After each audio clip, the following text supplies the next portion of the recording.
Hello दोस्तों, तो आज हम जानेंगे स्वामी दयानंद सरस्वती जी के बारे में। ठीक है। तो यदि आपका किसी भी चीज की आप अध्ययन कर रहे हो, ठीक है ना, और आपका जो कोई भी वर्ग हो, कोई भी कक्षा, कोई भी क्लास हो, तो आप इस वीडियो को देख सकते हैं। यदि आप का फिलोसफी हो या क्या कहते हैं इतिहास हो, या फिर जाके कोई भी अन्य चीज हो जिससे आपको स्वामी दयानंद सरस्वती जी के बारे में अगर जानकारी चाहिए आपको, तो आप ये वीडियो देख सकते हो। मैं इसमें पूरे डिटेल में बताने वाला हूँ। ठीक है। तो पहला जो स्वामी दयानंद सरस्वती जी का जो जन्म है, ये होता है 12 फरवरी 1824 ईस्वी को। ठीक है। 12 फरवरी 1824 ईस्वी को होता है स्वामी दयानंद सरस्वती जी का जन्म। ठीक है। उसके बाद जाके इन्होंने जो इन्हें है आधुनिक आधुनिक समाज सुधारक भी कहा जाता है। आधुनिक समाज सुधारक इसलिए कहा जाता है क्योंकि इन्होंने बहुत सारे ऐसे कार्य किए हैं जो समाज की भलाई के लिए हैं। ठीक है ना। जैसे कि पहले जो है दलित और आदिवासी या निम्न वर्ग के लोगों को वेद पढ़ने की अनुमति नहीं थी, परंतु इन्होंने कहा कि वेद पढ़ सकते हैं। ठीक है। महिलाओं को भी वेद पढ़ने की अनुमति नहीं थी, तो इन्होंने महिलाओं को भी वेद पढ़ने की आजादी दी। उसके बाद इन्होंने कई ऐसे समाज समाज सुधारक और क्या कहते हैं स्थान पे जाकर के कार्य किया। जैसे कि कोई गरीब हो गया, उनकी मदद कर दिया। ठीक है ना। कोई मजबूर व्यक्ति है, किसी भी प्रकार से पीड़ित हो, तो उनकी उनकी जाकर के मदद करते थे। ठीक है ना। जैसे अकाल वाले क्षेत्र में किसी भी चीज में, जैसे अगर बाढ़ आ गया या कहीं सूखा पड़ गया, तो वहां पे जाकर के ये मदद करते थे। ठीक है। तो इसके बाद आगे हम चलते हैं। इनका जो वैराग्य का मुख्य कारण था, वो एक शिवरात्रि कहानी है। ठीक है ना। और चाचा और बहन की इनकी मृत्यु का कारण है। ठीक है ना।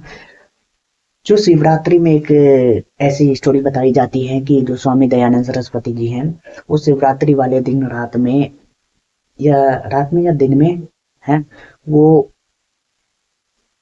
कहीं पे गए थे, या जैसे घर की मंदिर है उसमें, तो उसमें वो प्रसाद चढ़ा रखे थे। तो प्रसाद जो चूहा खा रहा था, तो चूहा जो खा रहा था प्रसाद, तो उनके मन में एक विचार आया कि जब मूर्ति जो है ये भगवान जो है, ये स्वयं की रक्षा नहीं कर पा रहा है, तो ये मानव की रक्षा क्या करेंगे। उसके बाद जाके इस घटना के बाद जो है उन्होंने क्या कहते हैं, उनके जो बहन है और उनके चाचा जी की मृत्यु हो गई, तो इनको और ज्यादा विचलित कर दिया, और फिर इन्होंने सत्य की खोज में आगे निकल गए। ठीक है। फिर जाके उन्होंने आगे निकल करके उन्होंने गुरु जी जो है उनके विरजानंद जी, तो जो विरजानंद जी है उनसे मिले ये। ठीक है। उनसे मिले विरजानंद जी से, और उन्हें कहा कि मुझे ज्ञान प्राप्त करना है, मुझे वेद पढ़ना है, और क्या कहते हैं सही ईश्वर का हमें पता लगाना है। ठीक है। हम किस ओर जा रहे हैं, ये जो समाज में वो जो पाखंड फैला रखे हैं, इनसे हमें छुटकारा पाना है। तो स्वामी विरजानंद जी जो है, इन्होंने इन्हें ज्ञान दिया वेद का, और आधुनिक जो वेद का, और जो उस समय जो प्रचलित थी शस्त्र, जो धार्मिक ग्रंथ के रूप में माने जाते थे ना, उन शास्त्रों का इनको ज्ञान दिया। ठीक है। वे और फिर उन्होंने सही, हाँ, उन्होंने क्या कहते हैं शास्त्रों का ज्ञान दिया। उसके बाद जाके गुरु जी जो थे, उनके जो गुरु जी थे स्वामी ब्रजानंद जी, तो उन्होंने इनसे वचन लिया कि आप मुझे दक्षिणा में ये ये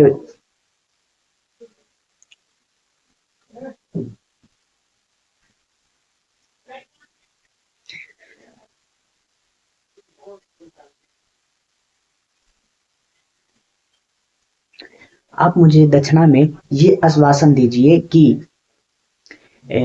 आप वेद का प्रचार करेंगे। ठीक है। और लोगों तक सही ज्ञान का प्रचार करेंगे। ठीक है। तो जो तो इन्होंने आश्वासन दिया कि हाँ, मैं क्या कहते हैं लोगों लोगों तक जो है वेद का सही ज्ञान पहुंचाऊंगा, और जो है लोगों लोगों से अज्ञानता को दूर करूंगा मैं, ठीक है। उनके लिए मतलब धार्मिक सभी कुरीतियों को दूर करूंगा, और क्या कहते हैं, सही से वेद की प्रचार करूंगा। तो इन्होंने ये कार्य पे पूरी तरह से चलते रहे, आगे चले। उसके बाद जब इन्होंने 10 अप्रैल 1875 को 10 अप्रैल 1875 को इन्होंने मुंबई में आर्य समाज का स्थापना किया, ठीक है ना।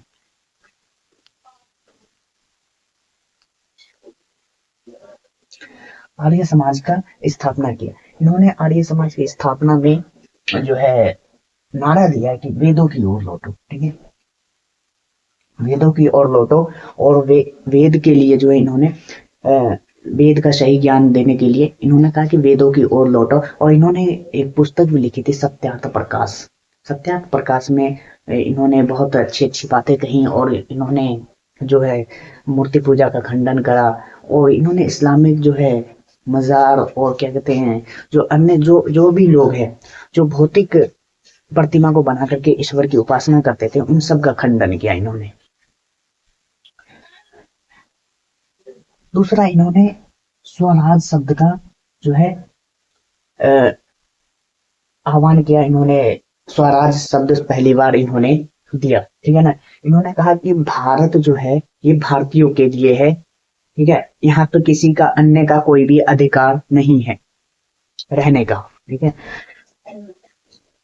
उसके बाद इन्होंने इनका पूजा का पद्धति जो था एक ईश्वरीयवाद था, ठीक है। ये निराकार ईश्वर को पूजते थे, तो जो निराकार ईश्वर को पूजते थे, और इनका जो ईश्वर के मार्ग को पाने का ये था कि हवन करें, ठीक है, हवन करें, और क्या कहते हैं, ध्यान करें, योग करें।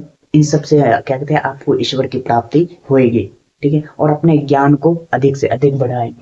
तो चलिए चलते हैं नेक्स्ट पेज पे। जब तक यदि आप इसका स्क्रीनशॉट लेना चाहें तो ले सकते हैं। तो आ गए हम नेक्स्ट पेज पे। तो आप देख सकते हैं,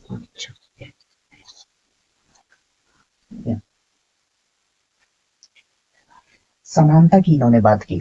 समानता क्या थी, जैसे जातिवाद, ठीक है, छुआछूत, और महिलाओं के लिए शिक्षा, ठीक है, महिलाओं के लिए शिक्षा की बात की। जैसे क्या है ना कि इस समय जो है, मैंने आपको शुरू में बताया था कि जो जातिवाद में जैसे मतलब क्या था कि 4 वर्ग थे वेद के अनुसार, जो है 4 वर्ग बांटा गया था, ब्राह्मण, क्षत्रिय, वैश्य और शूद्र। तो ब्राह्मण, क्षत्रिय और वैश्य जो थे ये तो सही थे, ठीक है। उसके बाद जो है क्या कहते, जो शूद्र जाते थे, तो शूद्र वर्ग में जो जिन्हें रखा गया था उनके साथ जो है भेदभाव किया जाता था हमेशा। तो जो इन्हें भेदभाव किया जाता था, तो इनके विरोध में इन्होंने जो है इनका विरोध किया। और छुआछूत, जैसे कि उनको पानी नहीं भरने दिया जाता था, कई अन्य तरीके से है, क्या क्या, अगर वो जा रहे हैं रास्ते में सुधर जाती तो उनके पीछे बोरी बांध दिया जाता था, या झाड़ू बांध दिया जाता था, उसके यहाँ पे गले पे घड़ा लटका दिया जाता था, यदि थूके तो वो जमीन पर ना थूके, उस घड़े में थूके। तो इन सब का इन्होंने विरोध किया जम करके, ठीक है। उसके बाद इन्होंने महिलाओं को शिक्षा और वेद पढ़ने की अनुमति दी, ठीक है ना। इन्होंने महिलाओं को भी वेद पढ़ने का जो है प्रावधान किया, और महिलाओं के लिए भी इन्होंने गुरुकुल और स्कूल जो है और पाठशालाएं खोली, ठीक है ना।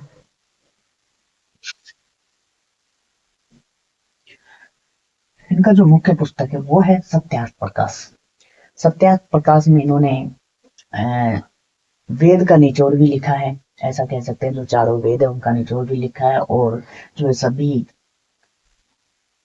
को जो है, जितने भी धर्म है विश्व में, उन सब का विरोध भी इस सत्यार्थ प्रकाश में आपको मिल जाएगा, ठीक है। उनका खंडन करते हैं, ऐसा ये कहते हैं कि उनका खंडन होता है। उसके बाद इन्हें ऋग्वेद, ठीक है, ऋग्वेद को जो है इन्होंने इनका प्रस्तावना लिखा है, ऋग्वेद द्विभाष्य भूमिका, इस नाम से इनका ये जो पुस्तक है। ठीक है ना। ऋग्वेद द्विभाष्य भूमिका के नाम से इनका ये पुस्तक है। इसमें जो है ऋग्वेद में जो भी लिखा है उसका प्रस्तावना लिखा है। जैसे हमारे भारतीय कॉन्स्टिट्यूशन में ऐसा नहीं कि क्या कहते हैं, भारतीय कॉन्स्टिट्यूशन में है कि भारत का प्रस्तावना है, भारतीय कॉन्स्टिट्यूशन का जो भारतीय संविधान है हमारा, उनका जो प्रस्तावना है उसी तरीके से इन्होंने ऋग्वेद का प्रस्तावना लिखा है। ठीक है। उसके बाद इन्होंने वेद भाष्य में इन्होंने यजुर्वेद और ऋग्वेद का जो है हिंदी में व्याख्या किया है। इन्होंने इन दोनों वेदों का हिंदी में व्याख्या किया है और इन्हें जो है ज्यादा से ज्यादा लोगों को, और आम लोग जो संस्कृत नहीं समझ पाते थे, वो हिंदी में पढ़ सकते हैं। ठीक है ना। उसके बाद इन्होंने कई स्कूल, ठीक है, कई स्कूल अंग्रेजों के साथ मिलकर के खोला। ठीक है। उसके बाद इन्होंने गुरुकुल की स्थापना की और पाठशालाएं बहुत सारी खोली हैं इन्होंने, जैसे छोटे छोटे पाठशालाएं। उसके बाद जो स्कूल है, स्कूल का जो नाम है ये है डीएवी। डीएवी डीएवी का फुल फॉर्म है दयानंद एंग्लो विद्यालय। ठीक है। जो कि कई जगह पे अभी भी है। जैसे दिल्ली दिल्ली में आप देख लें तो एक कॉलेज भी है, यूनिवर्सिटी, ये विनोबापुरी में है, वो डीएवी के नाम से ही है। ठीक है ना। डीएवी पोस्ट ग्रेजुएट वालों के लिए है। उसके बाद जाके इन्होंने बहुत सारे ऐसे कार्य किए जो कि समाज के सुधार के लिए किया गया था। इसके बाद हम आगे देखेंगे इनके बारे में 10 सिद्धांत है। ठीक है। तो 10 सिद्धांत के बारे में हम आगे विस्तार से जानकारी लेंगे और आप वीडियो में बने रहेंगे।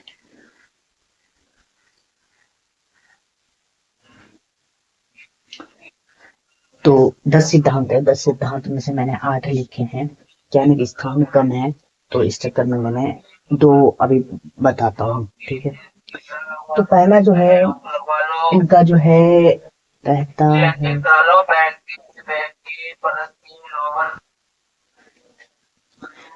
तो ये 10 सिद्धांत में से मैंने 8 को लिखा है यहाँ पे। और क्या है कि थोड़ा सा जगह इसमें कम है तो इसलिए मैं दो अभी और सिद्धांत आगे करवाऊंगा। ठीक है। इनका पहला सिद्धांत कहता है कि ईश्वर ही सच्चे ज्ञान है। ठीक है ना। प्रकृति और वस्तुओं के स्वामी है।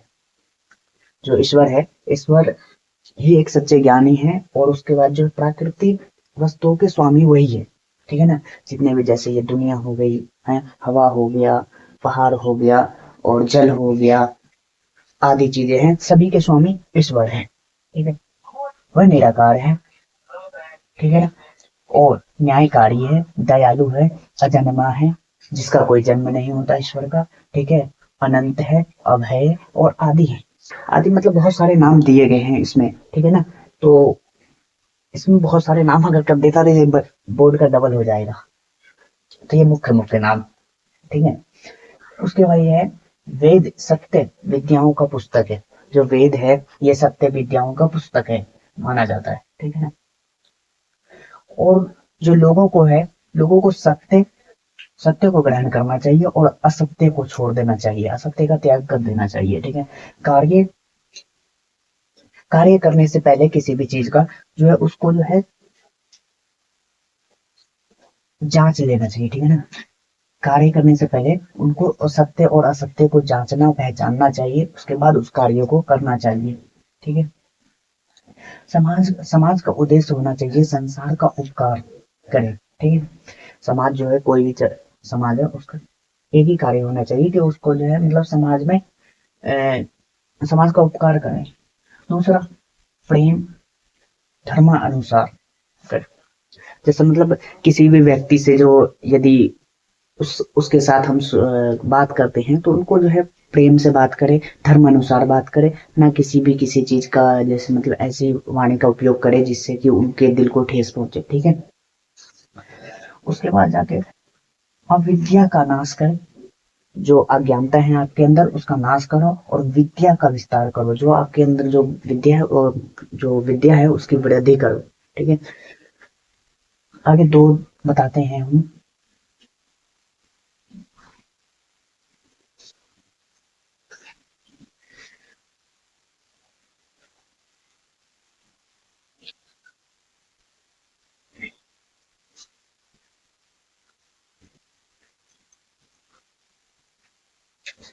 नौवा है कि जो प्रत्येक व्यक्ति है, प्रत्येक लोगों को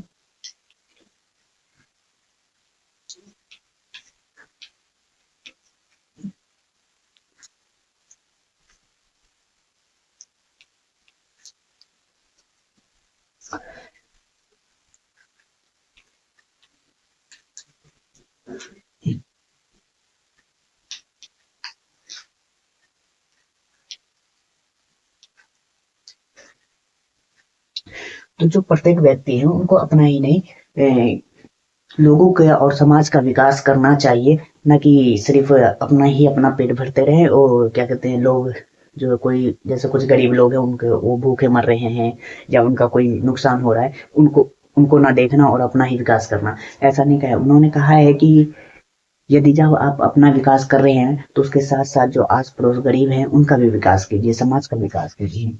ठीक है। और 10वां है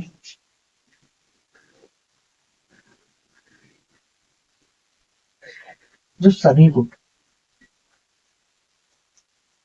जो है समाज की भलाई के लिए ना,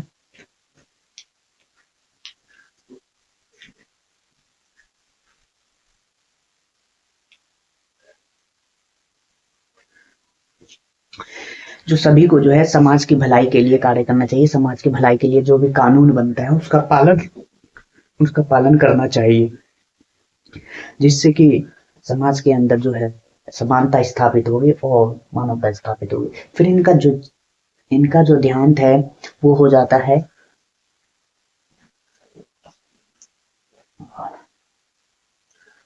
1883 में।